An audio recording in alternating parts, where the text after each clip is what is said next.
많은 퇴직연금 투자자분들께서 특히 미국 ETF를 유지해야 되냐, 지금이라도 팔고 나가야 되냐 이렇게 물어보시는 분들이 굉장히 많은데요.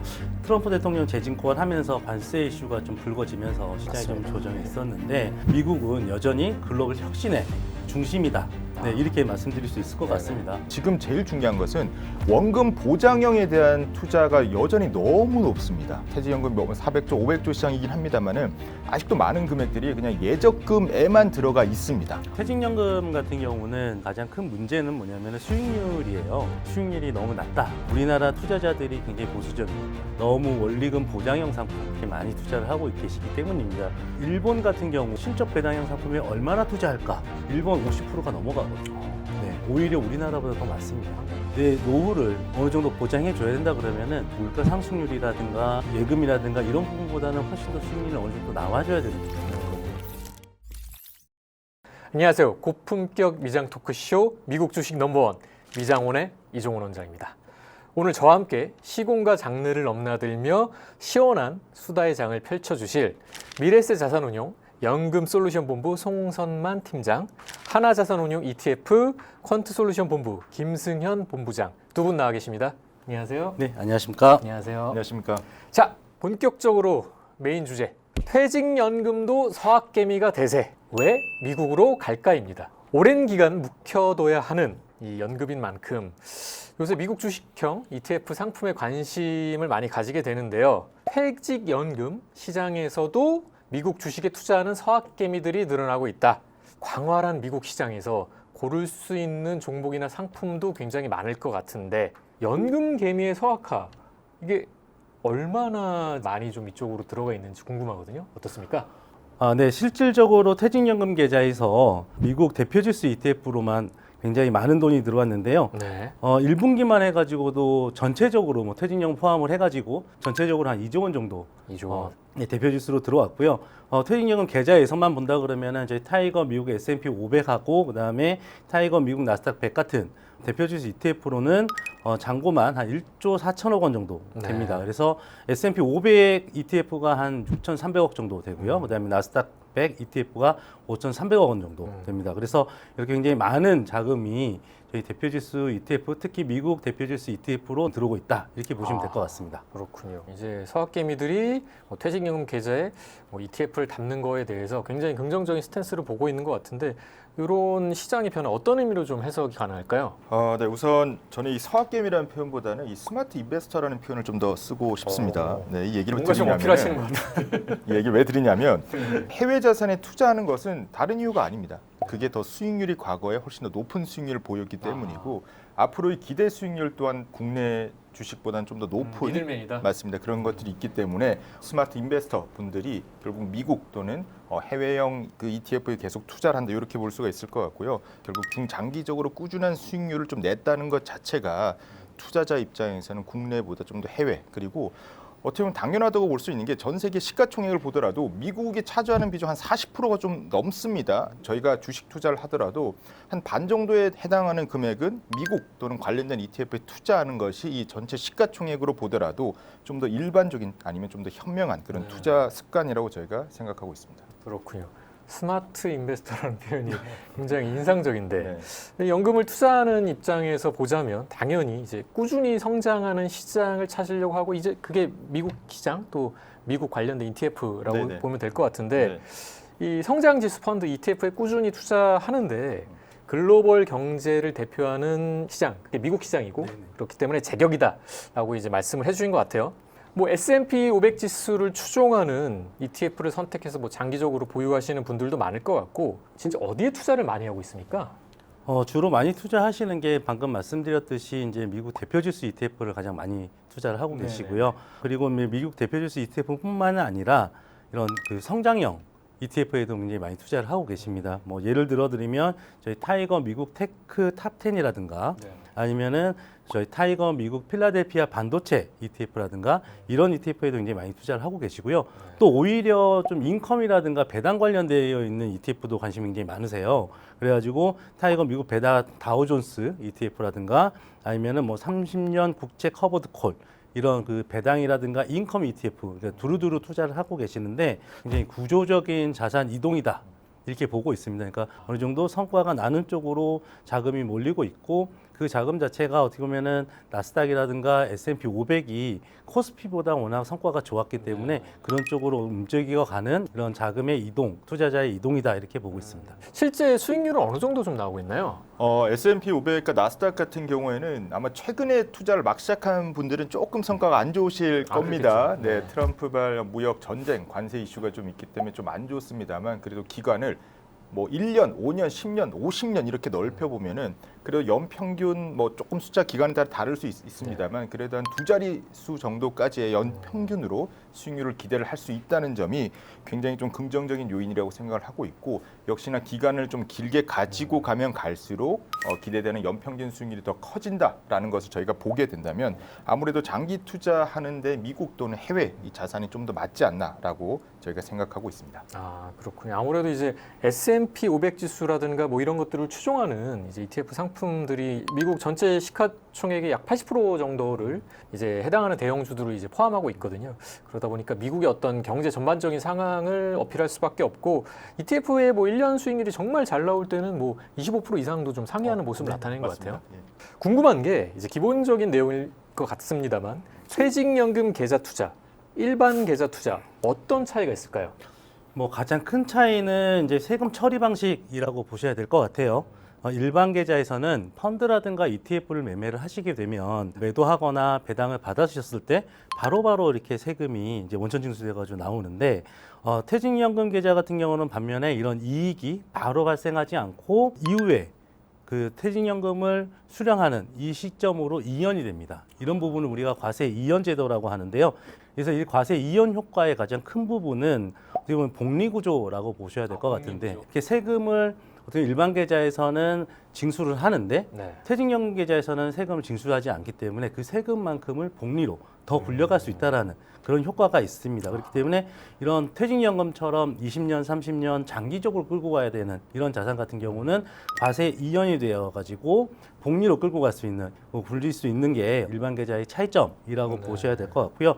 이런 구조 때문에 어떻게 보면 연금 계좌에서는 단기 매매보다는 장기 투자 쪽으로 보셔야 되고 미국 ETF 같은 경우는 매매 차익 같은 경우도 과세를 하지 않습니까? 네. 그렇기 때문에 미국 같이 해외에 상장되어 있는 주식에 투자하는 ETF 같은 경우는 일반 계좌보다는 과세가 이연되는 퇴직연금 계좌를 활용하는 게 투자자분들에게는 더 유리한 투자 방법이다 이렇게 보시면 될 것 같습니다. 아, 과세 이연을 통해서 복리 효과를 극대화하는 거. 맞습니다. 이게 가장 중요한 부분인 것 같고 말씀하신 거 외에 뭐 네. 특별한 차이점이 또 있을까요? 네, 송 팀장님께서 워낙 잘 세제 혜택에 대해 설명해 주셨는데 네네. 특히나 더 중요한 게 있습니다. 아, 더 중요한 거. 네, 돈을 못 뺍니다. 아, 퇴직연금 계좌에서 돈을 뺄 수 있나요? 네, 네, 특별한 그렇죠. 사유가 아니면 못 빼죠. 음, 주택을 최초로 구입한다거나 네. 아니면 제가 사망한다거나 본인이 사망한다거나 음. 뭐 이런 좀 사유 아니면 못 뺍니다. 아하. 그 말이 어떤 걸 의미하냐면 자동적으로 장기 투자를 할 수밖에 없습니다. 음, 네, 그렇기 때문에 많은 자산 또는 한 번에 소위 말하는 많은 금액을 일시에 몰빵하는 게 퇴직연금 계좌 자체가 불가능하기 때문에 이 호라이즌이라고 하죠. 이 패스를 굉장히 길게 봐야 될 필요가 있고요. 그 다음에 직장인마다 조금씩 다릅니다만 어떤 분들은 퇴직연금이 돈 불입되는 게 매월 들어오시는 분도 있고 네. 분기에 오는 데도 있고 어떤 데는 연으로 오는 경우도 있습니다. 그렇기 때문에 그 의미는 꾸준히 투자해야 될 자금들이 나온다라는 의미이거든요. 그래서 적립식으로 오랜 기간 가져가는 게 좋다라는 것이 바로 이 퇴직연금 계좌의 장점이기 때문에 투자 기간을 짧게 보지 마시고 좀 더 길게 보면서 투자할 수 있다는 게 또 가장 큰 특징 또는 장점이라고 생각합니다. 네, 애초에 그냥 들어갈 때부터 사실 뭐 단타로 접근하기는 네. 거의 뭐 불가능한 시장인 것 같고 네. 한번 발을 들여다 놓으면은 네. 빼는 거는 사실상 쉽지 네. 않다 이렇게 네. 볼 수가 있을 것 같아요. 국내 은퇴자들의 노후를 뒷받침해야 할 이 퇴직연금, 이 적립금이 지난해 말 기준 약 430조 원 수준에 달했다고 합니다. 그만큼 많이 쌓여 있다는 건데요. 특히 개인이 직접 연금을 운용하는 이제 확정 기업 DC형과 개인형 퇴직연금 제도 IRP라고 하죠. 이 부분이 이제 높은 증가세를 보이고 있는데 계좌 유형 이 두 가지 유형에 따라서 미국 ETF의 투자 방법도 좀 달라질 필요가 있을까요?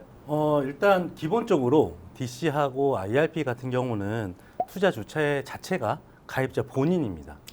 그렇기 때문에 본인이 상품을 선택하고 운용하는 이런 구조기 때문에 투자 전략 자체가 다르다 이렇게 볼 수는 없다 이렇게 말씀드리겠고요. 네. 다만 좀 실무적으로 이제 상품을 선택하는 범위 자체가 조금 다를 수는 있습니다. 그러니까 IRP 같은 경우는 일반적으로 개인이 본인이 이제 가입을 하셔가지고 운용하는 거기 때문에 투자하시는 상품 자체에 대한 범위 자체가 좀 그 자유롭게 투자를 하실 수가 있는데 DC형 같은 경우는 내가 지금 재직하고 있는 회사에서 선택한 퇴직연금 사업자 그 사업자가 선택한 라인업이라든가 네. 상품군에 따라 가지고 내가 원하는 상품을 꼭 가입 못하는 경우도 발생할 수가 있습니다. 네, 그래서 그런 부분 자체를 어떻게 보면 해소할 수 있는 방법은 퇴직연금 실물 이전이라는 제도가 있는데요. 이런 퇴직연금 실물 이전이라는 제도를 통해 가지고 최근에 이제 증권사 중심으로 해서 ETF라든가 이런 상품을 좀 활용하기 위해서 많이 이전을 하고 계시는데요. 이런 퇴직연금 실물 이전을 통해서 자유롭게 본인이 원하는 상품이 있는 곳으로 이전을 해서 퇴직연금을 좀 자유롭게 운용하시는 방법도 하나의 포인트다 이렇게 말씀드릴 수 있을 것 같습니다. 아, 그렇군요. 뭐 운신의 폭이 좁은 것 같으면서도 뭐 상품이라든가 여러 가지 선택사항 옵션들이 좀 있는 것 같습니다. 네네. 말씀해 주신 것 외에 네. 또 고려해야 될 사항이라든가 뭐 이런 부분이 있을까요? 이 퇴직연금 사업자 선정할 때 아무래도 증권사들이 상품이 많을 수밖에 없습니다. 물론 은행도 많고 보험사도 많긴 한데 제가 투자하고 싶은 그 상품이 좀 더 많은 상품 라인업이 다양하고 상품에 대한 시장 서비스가 좋은 네. 그런 사업자 위주로 선택을 하시면 좋은 투자가 되지 않을까 생각하고 있습니다. 네. 지금 뭐 미국 ETF, 미국 네. 주식에 대한 이야기를 저희가 나누고 있는데 사실 뭐 관세 정책이라든가 트럼프 행정부 이런 움직임을 봤을 때 미국 경제 자체에 대한 좀 우려가 있는 상황입니다. 연금, 이 서학개미들의 계좌는 좀 괜찮은 상황인지 궁금하기도 하고 지금 뭔가를 팔고 다시 담는 게 나을지 아니면 그대로 장기적으로 끌고 가는 게 나을지 미국 증시 좀 믿어도 될까요? 네, 뭐 최근에 좀 조정이 좀 있었죠. 네. 네. 이게 뭐 보면은 트럼프 대통령 재집권 하면서 관세 이슈가 좀 불거지면서 시장이 맞습니다. 좀 조정이 네. 있었는데 그럼에도 불구하고 뭐 AI 규제 철폐라든가 아니면 법인세 인하라는 기대감이 아직도 좀 남아 있는 부분이 있습니다. 많은 퇴직연금 투자자분들께서 특히 미국 ETF를 유지해야 되냐, 지금이라도 팔고 나가야 되냐 이렇게 물어보시는 분들이 굉장히 많은데요. 저는 뭐 개인적으로든 뭐 미국은 여전히 글로벌 혁신의 중심이다. 네, 이렇게 말씀드릴 수 있을 것 네네. 같습니다. 뭐 애플이라든가 아마존, 마이크로소프트, 엔비디아 이런 빅테크 회사들이 여전히 AI라든가 반도체, 클라우드 분야에서 핵심적인 역할을 하고 있고요. 그런 부분 자체가 어떻게 보면 본질적인 부분이 흐트러지지 않고 이런 정치적인 부분에서 변동성이 좀 높아졌다라고 하면은 이런 변동성 자체가 조금 잦아들었을 때 어떻게 보면은 그때가 오히려 조금 더 기회가 아닐까. 네, 이렇게 보고 있습니다. 그래서 미국 관련된 부분 자체는 우리가 뭐 미국에 대한 그 믿음을 뭐 여전히 유효하게 좀 생각해야 될 것 같고요. 그런 본질적인 흐름이 바뀌지 않았다라고 봤을 때는 오히려 미국에 대한 투자에 대한 부분을 집중해야 되는 시기가 아닐까 이렇게 바라보고 있습니다. 오히려 집중할 여지가 있는 거고 본질적인 어떤 펀더멘탈의 큰 변화가 없는 이상 특히 이런 뭐 정치적인 여러 가지 헤게모니 이슈 같은 것들은 단기적인 변동성에 수반될 가능성이 있기 때문에 그런 부분을 좀 지적하시는 것 같고 사실은 미국 증시 뭐 미국 ETF를 빼면 사실 뭐 투자할 만한 네. 상품들이나 뭐 네. 자산 네. 뭐 이런 콘텐츠들이 눈에 들어오지도 않고 있거든요. 네, 맞습니다. 그래서 제가 봤을 때는 우리 팀장님께 좋은 말씀 해주신 것 같은데 네, 어떻게 네. 생각하시나요? 저도 팀장님 말씀하신 데 전적으로 공감을 하고 있고요. 사실 저희가 미국에 투자한다 하지만 실제로 미국에 투자하는 게 아니라 미국의 기업에 투자를 하는 겁니다. 미국 기업들이 갖고 있는 혁신적인 측면 아니면 이 글로벌 산업에서의 높은 지배력 그런 것들을 봤을 때 여전히 미국 기업들에 대한 경쟁력이 훼손되지 않았기 때문에 여전히 미국에 대한 투자는 이어져야 된다고 생각을 하고 있고요. 조금 단기적으로 보게 되면 여전히 변동성에 노출되어 있는 것은 사실입니다. 그렇기 때문에 앞으로 뭐 매크로적인 이슈, 그다음에 미국 기업들의 실적 4월 또 지나면은 또 1분기 실적들이 나올 텐데 그 실적에 나오는 숫자들 그다음에 안에 있는 코멘트들을 저희가 조금 더 보면서 미국에 대한 무조건적인 투자에 대한 것보다는 조금 변동성에 유의하면서 투자하는 게 좀 더 좋을 것 같고요. 대신에 투자 전략도 지금 갖고 있는 투자 금액 그다음에 과거에 쌓아놨던 수익률에 따라 좀 다를 것 같습니다. 만약에 이미 뭐 몇 년 동안 S&P 500이라든지 미국 투자를 통해서 수익이 좀 많이 난 분들 같은 경우는 조금 이 차익을 실현시켜서 좀 현금 또는 현금성 ETF, 뭐 파킹형에 대한 보유를 가지고 있다가 이런 변동성이 좀 해소되는 측면에 조금 더 투자를 하시는 것도 하나의 방법일 수 있고요. 그다음에 만약에 이제 처음에 투자를 막 시작하시는 분도 계십니다. 그런 분 같은 경우도 조금씩 나눠 가지고 미국 그다음에 혁신 기업들 그런 미국 중심의 투자를 조금씩 시작하는 건 오히려 좋은 지금 상황이라고 생각하고 있고요. 각자 갖고 계시는 투자 기간, 투자 수익률들을 좀 고려해서 차별적으로 좀 전략적으로 접근하면 좋을 것 같습니다. 네. 이게 사실 ETF라는 상품 자체를 심심하다고 생각하시는 경향도 좀 있으실 것 같아서 예를 들어서 나는 ETF 뭐 분산 투자도 좋은데 하나의 기업, 뭐 테슬라라든가 애플 이런 기업에 조금 더 힘을 줘서 투자하고 싶다. 뭐 이런 생각을 하시는 투자자분들 있을 것 같은데 그런 투자도 가능한가요? 투자는 가능합니다만 분명히 좀 변동성과 리스크에 노출돼 있다라는 것은 기억을 하셔야 될 것 같습니다. 뭐 작년 그다음에 올해 상반기에 가장 많이 투자했던 그런 서학개미들, 뭐 역외 ETF 또는 역외 뭐 해외 주식에 투자했던 종목 중 1위가 바로 테슬라입니다. 네, 근데 수익률을 아시는 것처럼 오늘 또 바클레이스가 테슬라의 타겟 가격을 좀 낮췄습니다. 그러니까 일론 머스크가 좀 더 경영에 집중해라, 정치적인 거 말고 그런 것을 통해 가지고 개별 종목과 유사한 ETF들이 밸류체인 ETF라든지 아니면 뭐 M7 이런 ETF들이 있기 때문에 집중 포트를 하는 것도 충분히 가능합니다만 개별 종목에 대한 리스크 그다음에 아무래도 뭐 분산돼 있는 것보다는 몇 개 기업에 투자하게 되면 갈 때는 잘 가지만 빠질 때는 또 시원하게 빠지는 게 또 특징이지 않습니까? 그렇죠. 그렇기 때문에 그게 절대적으로 나쁘다는 건 아닙니다만 거기에 대한 유의사항을 좀 더 이렇게 투자 위험을 좀 인지하시고 나서 투자하시는 게 좋을 것 같습니다. 소위 약간 몰빵 투자에 대한 열망이 있는 네. 우리 또 서학개미 투자자 여러분들한테는 조금 심심할 수도 있지만 결국 안정적으로 장기적인 시계열을 갖고 접근했을 때는 결국은 이제 분산형 ETF에 투자하는 게 좋은 것이다. 뭐 이렇게 말씀을 해주신 것 같습니다. 이제 최근 정계에서도 쟁점이 되는 부분이 있죠. 바로 기금형 도입 이 부분일 텐데요. 정치권에서도 이 기금형 도입에 대한 공감대가 어느 정도는 형성이 되고 있는 것 같은데 또 이제 여기에 연계돼서 이야기가 되고 있는 게 위험자산 투자 비중 한도 뭐 이런 내용들인데 실효성이 얼마나 되고 현실화되는 데까지 걸리는 시간 어느 정도까지 좀 봐야 될까요? 물론 퇴직연금에 대한 위험자산 한도를 100%로 늘리는 것도 좋은 정책 중에 하나일 수도 있습니다만 지금 제일 중요한 것은 원금 보장형에 대한 투자가 여전히 너무 높습니다. 그러니까 지금은 오히려 뭐 투자 상품이라고 하죠. 사실 뭐 퇴직연금 400조, 500조 시장이긴 합니다만은 아직도 많은 금액들이 그냥 예적금에만 들어가 있습니다. 사실은 위험자산은 뭐 70%, 100% 그걸 풀고 그냥 다 몰빵하자 이게 중요한 게 아니라 훨씬 더 큰 저변을 봐야 되거든요. 아직도 여전히 퇴직연금 자산에 대해서 관심이 없는 분들이 되게 많습니다. 들어오는 거 그냥 현금성에 넣고 그냥 예금만 하시는 분들이 계신데 그거에 대한 자산들을 조금 더 투자성 판단으로 투자가 가능한 그런 ETF도 될 수 있고요. 펀드도 될 수 있고 TDF도 될 수 있고 그런 것 대한 이전이 먼저지 그 훨씬 더 큰 주제가 있는데 그 위험자산 70%, 100% 요것보다는 저는 그게 훨씬 더 선행돼야 된다고 생각합니다. 네. 그렇군요. 퇴직연금 이제 시뮬레이션을 해봤던 데이터를 제가 한번 들여다봤는데 연도 구간별로 좀 수익률이 좀 차이가 나는 것 같아요. 2018년도, 2022년도에는 대체적으로 이제 마이너스 수익률을 달성을 했고 작년, 재작년에 대박 연도가 소위 있었던 것 같습니다. 시뮬레이션을 해본 결과 퇴직 뒤에 20년간 이 퇴직연금만으로 월 한 200만 원 정도 받을 수 있는 금액이 됐더라. 어떻습니까? 이 내용들 좀 신뢰할 만한 내용일까요? 일단 퇴직연금 같은 경우는 시장에서 가장 큰 문제는 뭐냐면 수익률이에요. 그러니까 수익률이 너무 낮다라는 부분인데 우리나라 투자자들이 굉장히 보수적입니다. 너무 원리금 보장형 상품 그리고 예금처럼 생각하는 맞습니다. 원리금 보장형 상품에 굉장히 많이 투자를 하고 계시기 때문입니다.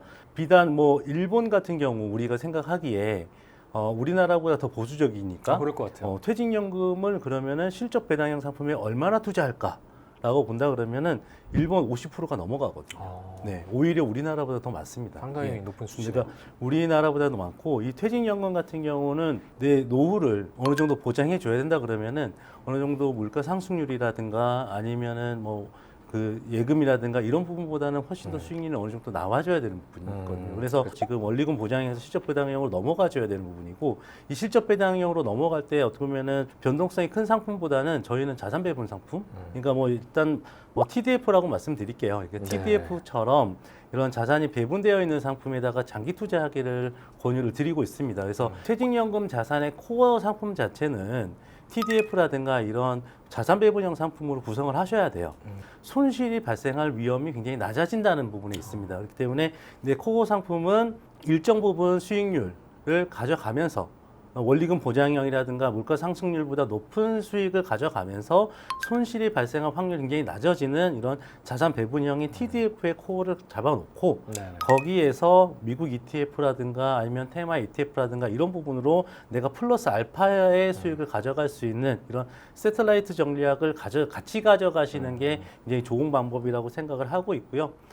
저희가 뭐 시뮬레이션을 돌려보면은 뭐 TDF만으로도 충분히 아까 말씀하셨듯이 그런 좋은 성과를 낼 수가 있는데 그것만으로도 우리가 또 만족할 수는 없는 부분이고 거기서 조금 더 남보다 내가 더 좋은 성과를 내야겠다라고 했을 때 거기에서 이제 플러스 알파로 미국 ETF라든가 아니면은 뭐 테마 ETF라든가 이런 부분을 성과를 보완해서 투자를 해가는 이런 전략을 가져가시는 게 제가 봤을 때 가장 좋은 투자 방법이지 않을까라고 생각을 합니다. 네, 리스크 테이킹을 최소화하기 위해서 이제 좀 더 이제 전략적인 자산 배분 상품에 관심을 둬야 된다라는 말씀을 해주신 것 같습니다. 자, 우리가 퇴직연금 얘기를 하고 있는데 퇴직에 대해서 좀 본질적인 관점에서 좀 들여다볼까요? 이제 100세 시대, 뭐 120세 시대, 뭐 이런 얘기를 하고 있습니다. 관련된 보험 상품들도 이제 많이 나오고 있는데 실제 은퇴하는 나이가 63세가 안 된다고 합니다. 그래서 이게 되게 아이러니한 부분인데 일할 수 있는 기간은 오히려 저희 부모님 세대보다도 좀 더 이제 줄어드는 측면이 있고 근데 실제 이제 라이프 장수하는 이 시기는 점점 이제 늘어나고 있습니다. 그래서 국민연금이 지금 뭐 65세 이상부터 받을 수 있다고 하니까 실질적으로 뭐 연금의 크레바스 요 현상을 좀 우리가 느낄 수밖에 없고 우리의 또 눈높이도 점점 높아질 수밖에 없는 상황인데요. 실질적으로 이제 퇴직연금의 투자 포트폴리오를 이제 구성을 할 때 연령대별로 좀 달라져야 되는 부분이 있을 것 같아요. 뭐 투자 경력도 좀 관여가 될 것 같은데 이거를 투자 전략을 세워주신다면 어떻게 좀 나눠서 볼 수 있을까요? 가장 큰 특징은 생애 주기별로 우리가 좀 나눠서 보셔야 된다라고 볼 것 같습니다. 그러니까 같은 상품이라도 누가 언제 투자하느냐에 따라 성과가 굉장히 좀 다르게 네네. 나타날 수가 있기 때문에 저는 한 세 가지 정도로 이제 나눠본다고 하면은 2030 세대 같은 경우는 뭐 적립의 그 플랜을 준비해야 되는 시기가 아닌가라고 보고 있습니다. 일단 쌓아두는 게 중요합니다. 맞습니다. 쌓아둬야 됩니다. 그렇기 때문에 이 시기에 투자자들 같은 경우는 적립할 수 있는 기간이 굉장히 길기 때문에 네. 어느 정도 좀 공격적으로 복리 투자를 가져가시는 게 좋지 않을까라는 생각을 하고 있고요. 그래서 뭐 대표지수 ETF라든가 뭐 테마 ETF라든가 이런 쪽에다가 비중을 일정 부분 두고 가는 게 좋지 않을까. 공격적인 전략이 나쁘지 맞습니다. 두 번째는 이제 뭐 4050 세대. 어떻게 보면은 인퇴를 딱 직면하는 세대라고 보시면 될 것 같습니다. 어떻게 보면은 적립에서 전환의 플랜을 가져가야 되는 시기다라고 보고 있고요. 성장주도 어느 정도 가져가지만 채권이라든가 배당이라든가 인컴이라든가 이런 상품도 안정적인. 어느 정도 같이 준비를 해가야 되는 이런 시기라고 보고 있습니다. 그리고 마지막으로 아까 말씀하셨듯이 뭐 저희가 은퇴하는 시기가 이제 65세, 뭐 63세라고 말씀하셨는데 60세 이상 되는 분들 같은 경우는 이제는 은퇴를 하시고 내가 지금까지 모아놨던 퇴직연금을 인출을 해야 되겠죠. 그렇죠. 그러니까 인출의 플랜을 가져가야 됩니다. 이 내가 지금까지 모아놓은 자산 자체를 얼마나 잘 지키면서 어떻게 효과적으로 인출해 갈까에 대한 부분을 플랜을 세우셔야 됩니다. 인출하는 것도 전략적으로 접근. 전략적으로 해야 되는 거죠. 그래서 이런 부분 같은 경우는 뭐 인컴형 ETF라든가 아니면 월지급형 ETF라든가 이런 형태의 ETF를 어느 정도 구성을 해서 인출의 시기에 어느 정도 대비를 할 수 있는 이런 플랜을 가져가는 게 가장 효과적이지 않을까 이렇게 생각을 하고 있습니다. 네네.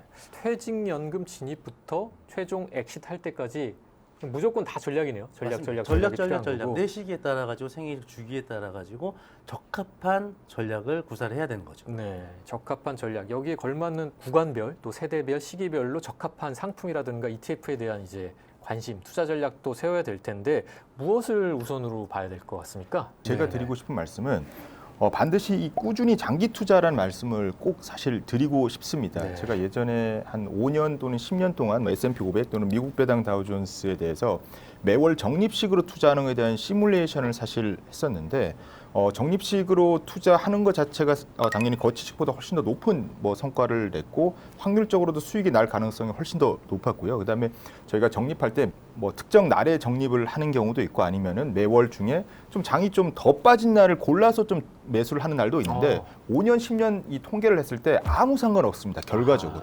그러니까 매월 5일 날 하든지 아니면 매월 중에 제일 싼 날에 투자, 물론 이게 미래를 알 수 없기 때문에 좀 많이 빠진 날에 투자하든지 좀 오른 날에 재수 없이 걸려서 투자하든지 2, 3년만 지나면 완전히 스무딩이 되기 때문에 아무 상관없거든요. 순간에 기분만 좋고 나쁘냐의 차이기 때문에. 근데 진정한 승자는 결국 그 몇 초 또는 며칠 동안의 약간의 그 좋음 또는 안 좋은 그 기분을 좀 잊으시고 5년, 10년 장기 투자하면 거의 매우 높은 확률로 승자가 되실 경우가 높습니다. 그래서 2030 분들 또는 3040 분들 같은 경우 그 하루하루 너무 고민 안 하셔도 될 것 같아요. 오늘 너무 많이 빠졌는데 물론 최근에 뭐 하루에 S&P 뭐 10% 빠진 날은 좀 예외긴 합니다만 쇼크가 온 날을 제외하고는 어느 날에 투자하든지 장기적으로 시간만 지나면 성과가 거의 다 유사합니다. 우상향합니다. 그래서 각 투자에 대한 그 뭐 전략 자체를 무조건 꾸준히 장기적으로 정립해서 쌓아만 하시면은 50, 60 되실 때 성공한 투자를 분명히 하실 거라고 생각하고 있습니다. 그렇군요.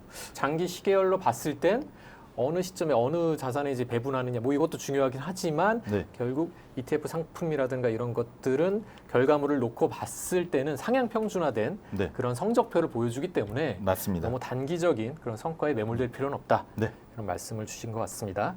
상위 1% 가입자의 계좌 평균적으로 좀 따져봤더니 ETF 상장지수 펀드와 그 밖의 펀드가 각각 60% 그리고 한 20% 정도 담겨 있다고 해요. 전체 연금 자산의 약 90% 이상에 달하는 비중인데 개인들이 직접 우량주를 찾기 위해서 고단히 힘을 쓰지 않아도 쉽게 투자할 수 있기 때문인 것 같습니다. 퇴직연금이라는 이 굉장히 좀 유니크한 자산의 특성상 미국 ETF 투자할 때는 어떤 기준이 좀 있었으면 좋을 것 같아요. 초보 투자자 입장에서는 어떤 기준이 필요할까요? 이제 그 ETF를 투자할 때 어떤 기준을 가져가야 되느냐. 퇴직연금 시장에서만 이제 우리가 본다 그러면 ETF의 성격을 어느 정도 내가 먼저 좀 알아봐야 된다라는 부분입니다. 그러니까 제가 아까 말씀드렸던 생애 주기별로 내가 어디에다가 어떤 상품을 투자해야 되느냐, 어떤 시기에 어떤 상품을 투자해야 되느냐에 같이 연결해가지고 말씀드릴 수 있는 네네. 부분인데 내가 어느 정도 적립을 해야 되고 어느 정도 길게 투자할 수 있다라고 했을 경우에는 아까 말씀드렸듯이 대표 지수라든가 아니면은 테마라든가 이런 성격의 ETF에 대해서 투자를 할 수 있는 그런 부분이고 내가 인출이라든가 아니면 전환의 시기에 왔다 그러면은 인컴이라든가 배당에다가 투자를 해야 됩니다. 그래서 가장 먼저 이 ETF의 각각의 성격이 어떤 ETF들인지 파악을 하고 그 성격에 맞춰 가지고 우리가 투자를 해야 되지 않겠나라는 부분을 먼저 보고 있고요. 그리고 두 번째로는 환해지 여부에도 어느 정도 우리 체크를 해봐야 됩니다. 환해지. 네, 맞습니다. 네. 그러니까 우리 ETF 같은 경우는 ETF 상장명에 괄호로 해가지고 H가 붙어 있으면은 환해지가 되어 있는 ETF고 아무것도 없으면은 환해지가 안 되어 있는 ETF입니다. 그래서 환의 변동률에 따라 가지고 실질적으로 우리가 가져갈 수 있는 수익의 결과값도 변화가 있기 때문에 환해지가 됐느냐 안 되느냐도 꼭 우리가 체크를 해가지고 거기에 맞춰가지고 환해지 옵션을 잘 활용할 수 있는 이런 투자 전략을 우리가 세워야 될 거고요.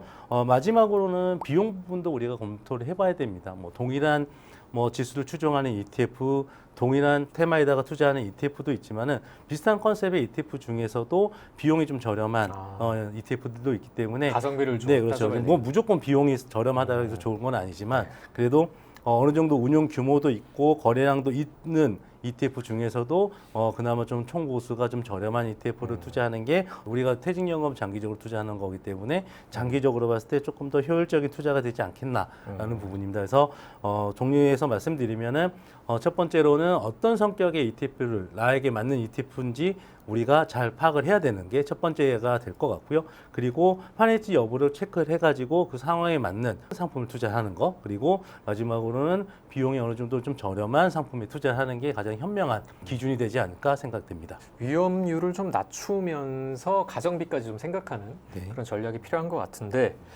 말씀 주신 거 외에 네. 좀 꿀팁이 있을까요? 달달할지는 모르겠습니다만 네, 좀 스마트 팁은 있습니다. 인베스터들을 위한 꿀팁을 좀 알려주십시오. 네, 제가 생각하는 거는 결국은 뭐 송성만 팀이 말씀해주신 거에 대한 뭐 부연 설명인데요. 그 코어 같은 자산이라고 하죠. 좀 이 단단한 그 코어가 되는 상품들을 집중형 상품에 하긴 리스크가 큽니다. 그래서 코어 상품은 대표 지수로 하시되 그다음에 새틀라이트라고 하죠. 위성 전략입니다. 조금 위험을 좀 감수하면서도 네. 기대 수익을 높이는 그런 것은 테마형을 포함해서 다른 자산으로 해주시는 게 좋을 것 같고 저 같은 경우는 이 자산군을 한 3개 정도로 심플하게 나눌 수가 있을 것 같습니다. 앞서 말씀드린 코어형 상품이 있을 수가 있고요. 그다음에 조금 더 이 공격적으로 하는 새틀라이트 상품이 있고 그다음에 일부는 저희가 좀 현금성 자산을 조금 담아 가시기를 좀 권해드리고 현금성 있습니다. 자산. 아까 말씀드린 뭐 머니마켓 ETF 또는 CD 네. ETF 아니면 그런 파킹형 ETF를 그래도 지금은 좀 증시 변동성이 좀 높은 상황이기 때문에 모든 자산을 다 주식형 손실이 날 수 있는 자산의 100% 다 담으시기보다는 투자 성향에 따라서 10에서 또는 뭐 많으면 15% 조금 더 좀 보수적인 분은 20%까지 파킹형 ETF 조금 담아 가시다가 시장이 조금 안정되는 모습을 보일 때 주식 자산으로 좀 시프팅하는 그런 전략도 갖고 가시면 좋을 것 같습니다. 그렇군요. 뭐 다양한 전략이 있고 거기에 걸맞는 또 다양한 상품들이 존재하는 것 같아요. 네, 맞습니다. 좋은 말씀들을 해주셨지만 어떻게 보면 선별해서 들어가기가 쉽지는 않은 것 같은데 연금 개미들, 네. 우리 서학 개미들 포함해서 주로 미국 지수, 뭐 배당 관련 ETF에 투자를 많이 하실 것 같아요. 근데 일반적인 개인들은 잘 모르지만 정말 여기에 투자하면은 정말 좋습니다. 유망한 상품을 한 가지씩만 추천해 주시면 좋을 것 같은데 딱 한 네네. 가지만 말씀해 네네네. 주신다면. 뭐 딱 한 가지만 말씀드린다면은 지금 같은 시기에 이제 연금 투자자들이 주목해 보실 만한 상품 자체가 뭐 대표 지수 뭐 이런 거나 뭐 저희 미국 테크 탑10 같은 경우 굉장히 많이 알고 계시니까 네네. 그거 말고 뭐 한 가지 말씀드린다 그러면은 저희 그 타이거 글로벌 AI 전력 인프라 액티브라는 ETF가 있습니다. AI가 들어가네요. 일단. 맞습니다. AI가 들어갑니다. 네네. 아까 말씀드렸듯이 이제 글로벌 AI 전력 인프라입니다. 그러니까 여기서 중요한 거는 전력 인프라입니다. 전력 인프라. AI의 전력 인프라. 이 AI 산업 자체가 전기를 먹는 하마라고 불립니다. 그래서 그렇죠. 굉장히 전기가 많이 들고 전력이라든가 인프라를 확충을 해야 되거든요. 근데 트럼프 대통령이 이번에 취임을 하면서 얘기를 한 게 인프라에 한 710조 원 정도를 투자를 하겠다라고 얘기하는 그 스타게이트 구상을 발표를 했습니다. 네. 그렇기 때문에 앞으로 지금 글로벌이라고 되어 있긴 하지만 이게 거의 미국의 한 70% 정도 비중을 가지고 가고 있거든요. 그래서 어떻게 보면 70% 정도가 미국의 AI 인프라, 전력 인프라에 구성이 되어 있는 기업들에다가 투자되는 ETF입니다. 그래서 AI 산업 자체가 앞으로 미국이라든가 글로벌 시장 자체 혁신을 이끌어간다라고 하면은 이 AI 산업 자체를 뒷받침해 주는 게 인프라 산업입니다. 그래서 그렇죠. 인프라 자체가 확충이 되어야 되기 때문에 인프라도 같이 커질 수밖에 없습니다. 그렇기 때문에 이 뒤에서 이 산업 자체 글로벌 트렌드가 AI 혁신으로 간다 그러면은 AI 산업에 직접 가는 애들도 괜찮지만 이 뒤에 얘네들을 어느 정도 뒷받침해주는 인프라 산업도 굉장히 같이 확대가 될 거기 굉장히 때문에 커질 만한 시장이기 그렇죠. 때문에. 그래서 이런 인프라 산업에 투자하는 저희 타이거 글로벌 AI 전력 인프라 액티브 ETF도 투자를 장기적으로 투자해 보시는 것도 굉장히 좋은 상품이라고 생각돼서 말씀드렸습니다. 네. 어쨌든 뭐 앞에 이제 타이거라는 브랜드가 붙는데 굉장히 그렇죠. 좀 익숙하기도 하고 그리고 AI 그다음에 인프라 뭐 굉장히 좀 구미가 당길 만한 수학개미 여러분들이 네. 그런 것들이 다 들어가 있어서 일단은 관심도가 높아지지 않을까 그런 생각이 들고요. 여기에 좀 대항마가 될 만한 정말 좋은 상품 하나만 말씀을 해주시죠. 원장님께 먼저 감사드린다는 말씀을 하고 시작해야 될 네. 것 같습니다. 분명 하나만 하라고 하셨지 않습니까? 네네. 제가 하나자산운용이기 때문에 아하. 저희 자산운용 저희 거 상품만 소개하라는 그런 말씀으로 제가 이해를 하고 참고로 저희는 PPL을 아직 받고 있지 않기 때문에 네. 오해는 없으시길 바라겠습니다. 네, 말씀해 그래서 주시죠. AI에 관련된 주식형 상품을 소개를 해주셨으니까 저희는 조금 더 방어적인 그런 네. 하나만 하나자산운용 원큐 ETF에 미국 배당 30이라는 이런 약간 숨겨진 30. 이라는 ETF를 좀 말씀을 드리고 싶습니다. 이게 요즘 미국 배당 다우존스와 같이 좀 배당 성장에 대한 투자들이 굉장히 많습니다. 근데 미국 배당 다우존스가 굉장히 좋은 ETF고 좀 더 제너럴한 ETF입니다만은 종목 수가 한 100개 정도 좋은 종목들입니다만 많아요. 맞습니다. 근데 저희는 이걸 한 30개 정도로 조금 압축을 했습니다. 압축을 제가 배당 성장형 측면에서 저희 원큐 미국 배당 30이라는 그런 ETF도 한번 관심 가져주시면 좋을 것 같고 SCHD 슈드의 압축판이고 기대되는 배당은 슈드와 비슷한 수준인데 아무래도 종목수가 조금 작기 때문에 집중되어 있고 조금 더 성과가 뚜렷하다는 장점으로 저희가 봐주시면 될 것 같습니다. 알겠습니다. 압축하고 압축해서 30개로 압축을 했다. 맞습니다. 그렇군요. 네. 뭐한 31개 상품이었으면 더 골라먹는 재미가 있었을 것 같은데 30개 상품. 참고하겠습니다. 알겠습니다. 최근에 ETF는 어쨌든 거래 편의성이 높아지면서 좀 좀 익스포저에도 손쉽게 대응할 수 있다. 이런 장점이 많이 부각되고 있죠.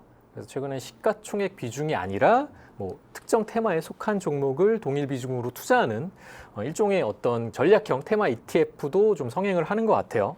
ETF 장점 여기저기서 빛을 많이 발하는 것 같긴 합니다. 뭐 해당 종목이나 밸류 체인에 고루 투자하는 어떤 ETF를 이제 사는 것만으로도 한 번에 테마 익스포저를 확보할 수 있는 그런 장점이 있기 때문이라고 생각이 드는데 높은 수익성을 타겟팅으로 하는 만큼 투자자 입장에서는 좀 감수해야 될 리스크도 적지 않아 있을 것 같은데 리스크를 좀 고려해 본다면 어떤 게 있을까요? 그래도 주식형 상품이다 보니까 네. 좀 이렇게 손실에 즉각적으로 좀 노출이 돼 있다는 게 아무래도 가장 큰 리스크이고, 그다음에 이게 ETF가 어떻게 보면 가장 큰 장점일 수 있는데 그 실시간으로 NAV라고 하죠. 주식시장에 거래가 되고 있기 네. 때문에 가격이 실시간으로 바뀝니다. 그래서 이 짧은 기간으로는 변동성이 굉장히 커 보일 수도 있는데 또 시간이 지나서 우상향하게 되면은 이게 또 올라가는 모습을 보이죠. 근데 이 생각보다 요 왔다 갔다 하는 이 상황 속에서 이 투자자분들이 조금 더 좀 견디지 못하는 국면이 좀 나올 수도 있습니다. 그래서 결국은 실시간으로 너무 잦은 매매를 조금 하시기보다는 어느 정도 좀 정해진 그 자산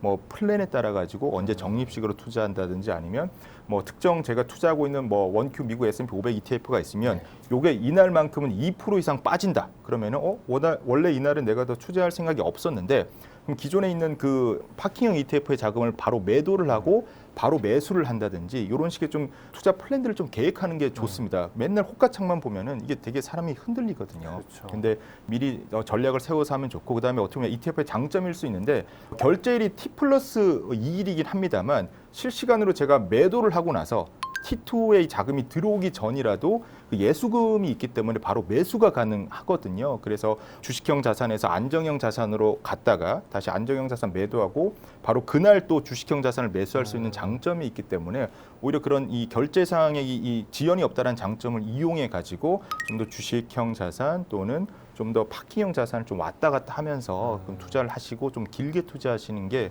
좀 저희가 리스크입니다만 그걸 잘 관리하면 리스크가 아닌 게 되지 않습니까? 그렇습니다. 그래서 그런 리스크를 좀 잘 관리를 하는 전략으로 접근하면 좋을 것 같습니다. 사실 뭐 특히 이제 개별 종목, 개별 네. 증시에 네. 익숙해진 서학개미 투자자분들 입장에서는 뭔가 좀 안 좋은 것 같으면 바로 아, 빠지고 네. 네, 뭐 네. 좀 있다가 다시 들어가고 뭐 이런 네. 거에 익숙해 있다 보니까 네, 네. 장기적인 안목, 그 관점에서 이제 네. 시장을 들여다보고 이제 자산을 끌고 가기가 좀 아직까지는 좀 쉽지는 않은 것 같아요. 네, 맞습니다. 우리 팀장님께서도 혹시 뭐 리스크라든가 뭐 리스크를 좀 방어하는 전략이라든가 이런 부분에 대해서도 생각이 좀 있으실까요? ETF 직접 투자를 하시는 분들 같은 경우에 이제 마켓 타이밍을 굉장히 중요하게 생각하시는 분들이 많으세요. 네네. 그래서 무릎에 사서 아. 어깨에 팔겠다 네네네. 뭐 이렇게 얘기하시는 분들이 굉장히 많은데 실질적으로는 이제 어깨에 사서 무릎에 파는 이런 경우가 굉장히 많고 사람이 한번 이렇게 그게 쌓이면 다음에 다시 올라올 때 계속 못 삽니다. 그래서 지금이겠지 하다가 다시 위쪽에서 사는 이런 어떻게 보면 마켓 타이밍이 계속 어그러지는 이런 그 매매 패턴이 반복이 되는데 그래서 어떻게 보면 이런 마켓 타이밍에 너무 휘둘리지 말고 장기적으로 좀 바라보시는 게 좋을 것 같아요. 그러니까 스테이 인 더 마켓이라 그래가지고 시장에 계속 머무르면서 이렇게 좀 투자를 하시는 게 굉장히 좋은 방법인 것 같고 특히나 또 우리 ETF 같은 경우는 이제 굉장히 잘 아시는 분들이 있습니다. 그러니까 내가 연구를 하고 잘 알고 내가 알아서 딱 그 자산 배분을 하고 하시는 분들이 있지만 그런 분들 자체가 굉장히 소수예요. 대부분의 우리 투자자분들 같은 경우는 그런 부분을 잘 몰라요. 그렇기 때문에 이렇게 우리 유튜브도 우리 미장원도 봐야 되는 거고 네. 공부도 해야 되는 거거든요. 또 전문가분들이 있으시니까요. 네네 맞습니다. 그런데 이제 그런 부분을 어느 정도 좀 해소해 줄 수 있는 상품들이 또 있습니다. 미래세 자산 운용에도 그런 상품이 있는데 이런 미국의 그 주요 테마들, 국내 상장된 테마 ETF들 같은 경우를 모아서 그 시장 상황에 따라 가지고 저희 운용력이 알아서 계속 바꿔주는 이런 형태의 그 EMP 펀드죠. ETF를 운영하는 펀드죠. 이렇게 해서 그런 펀드들을 통해서도 간접적으로나마 우리가 투자를 할 수가 있기 때문에 그런 상품을 통해 가지고도 미국에 있는 뭐 테마라든가 아니면 성장주라든가 이런 ETF에다가 간접적으로 투자할 수가 있고 그걸 통해 가지고 어느 정도 내가 학습이 되면은 직접적으로 내가 다시 한번 투자해 볼 수 있는 이런 방법도 우리가 가져갈 수가 있기 때문에 꼭 내가 ETF만이 아니더라도 ETF를 활용하는 펀드 상품이라든가 다른 금융 상품들의 눈을 같이 돌려서 병행해서 투자해 보시는 것도 좋은 방법일 것 같습니다. 알겠습니다. 너무 뭐 매매 타이밍에 너무 매몰되지 말고 장기적인 시계열로 시장을 좀 관찰하면서 또 직간접적으로 전문가 집단의 스페셜티를 갖고 있는 그런 분들의 도움을 받아서 투자 전략을 세워보는 게 좋다는 말씀인 것 같습니다. 네, 오늘 퇴직연금에 대한 얘기를 하면서 ETF 이야기도 많이 나눠봤는데요. 상장지수 펀드, 이 ETF 펀드는 글로벌 금융 산업에서 가장 혁신적인 상품으로 꼽히고 있는 것 같아요. 90년대 초반 도입된 이후에 전 세계 투자자들의 필수적인 투자 전략으로 이제는 확실히 자리매김을 한 것 같습니다. 지금 시장의 변동성이 커지고 있고 자산별로 거기에 따른 상이한 영향을 받는 시기인 것 같은데 그렇기 때문에 이제 현재 포트폴리오를 좀 점검을 하면서 리스크를 줄이고 그리고 장기적인 성장 가능성을 타진하는 전략을 세우는 게 중요한 시점인 것 같습니다. 연금 투자에 대한 얘기를 두 전문가분과 나눠봤는데요. 투자 방향을 확실하게 설정을 하고 시장의 부침과 관계없이 장기적인 수익률을 목표로 꾸준히 매수하고 자산 배분, 투자 전략을 적절하게 세우는 게 중요한 것 같습니다. 네, 오늘 미래에셋 자산운용 연금솔루션 본부 송선만 팀장 그리고 하나자산운용 ETF 퀀트솔루션 본부 김승현 본부장 이 두 분과 함께 퇴직연금과 서학개미에 대해서 탈탈 털어봤습니다. 즐거운 투자의 마실을 나오고 싶으실 때 저희 미장원과 함께 해주시기 바랍니다. 다음 시간에도 저희 미장원에서 투자의 주변머리를 말끔히 정리해드리도록 하겠습니다. 감사합니다.